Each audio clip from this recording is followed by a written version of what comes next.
Kolkata airport में entry हो गई है और अब हमने अपने बोर्डिंग पास ले लिए हैं और हम जा रहे हैं इमिग्रेशन की तरफ, जहाँ पर लगेज चेक होगा, स्कैनिंग होगा और फिर उसके बाद जो है हम जहाँ से हमें फ़्लाइट पकड़नी है वहाँ पर हम वेट करेंगे।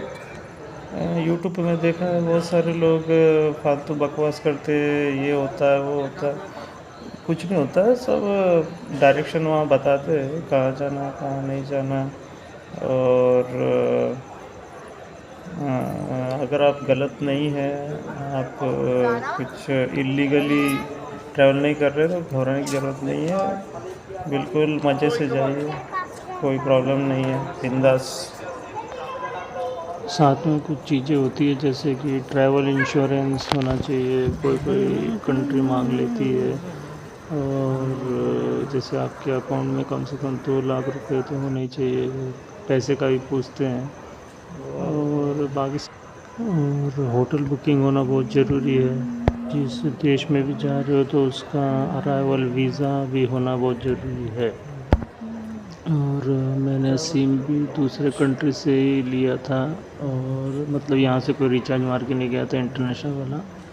और मैंने कोई करेंसी भी डॉलर वॉलर कुछ नहीं लिया था, सीधा गया वहाँ पर और अपने एटीएम से पैसा निकाला और यूज़ किया। आपको मनी जो है, जो आप एटीएम से निकालोगे वो आपको ज़्यादा अमाउंट निकालना पड़ेगा, तभी आपको वो प्रॉफिटेबल रहेगा। अगर आप बहुत कम अमाउंट निकालोगे एटीएम से तो वो आपको बिल्कुल भी प्रॉफिटेबल नहीं रहेगा। मेरे हिसाब से फ़ॉरेन का जो टूर है वो फैमिली के साथ बिल्कुल नहीं करना चाहिए। अगर फैमिली के साथ करोगे तो आपके बहुत ज़्यादा पैसे वेस्ट हो जाएंगे, इसलिए सोलो ट्रैवलर के हिसाब से जाना मेरे हिसाब से सही लगता है। क्योंकि इंडिया के अगर 40,000 है तो वो बाहर की कंट्री में समझ लीजिए आपके 20,000 हो जाते हैं या 23,000 हो जाते हैं, मतलब आधे हो जाते हैं, तो बिल्कुल भी प्रॉफिटेबल नहीं है। और एक बहुत गंभीर सलाह मैं देना चाहूँगा। अक्सर होता है कि हम जब फ़ॉरेन में जाते हैं तो एक बैग, छोटा सा बैग रहता है, वो हम ख़रीदते हैं, उसमें अपना पासपोर्ट और पता नहीं क्या क्या पैसे वैसे सब रखते हैं, डॉक्यूमेंट्स।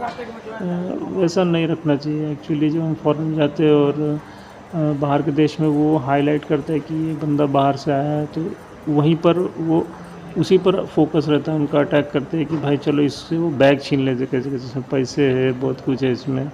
तो ऐसे मत करो बेवकूफ़ जैसे लोगों की।